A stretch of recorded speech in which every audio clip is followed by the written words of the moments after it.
Les anomenades figures de la Bíblia són reculls de gravats sobre fusta o sobre coure que representen les escriptures a través de cicles que poden cobrir tota la Bíblia, un sol testament o un sol llibre bíblic, el Gènesi i l'Apocalipsi preferentment, o bé la història d'un personatge bíblic convertit en heroi, com ara David o Josep.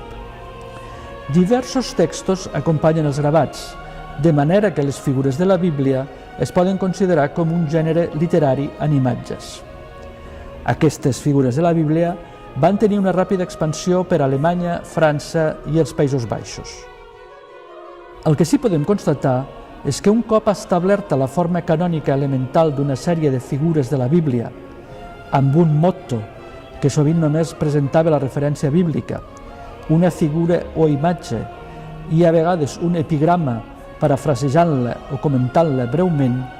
aquestes sèries estaran sovint subordinades a la reutilització de gravats que havien estat encarregats per a la il·lustració d'una Bíblia, de manera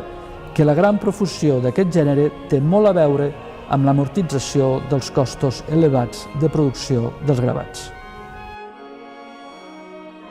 Les sèries presenten escenes del Nou Testament fetes per un mateix gravador amb idèntic format que podien formar part d'un Nou Testament o d'una Bíblia completa,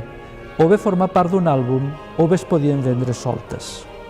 En qualsevol cas, van conèixer en qualsevol d'aquestes modalitats un gran èxit comercial.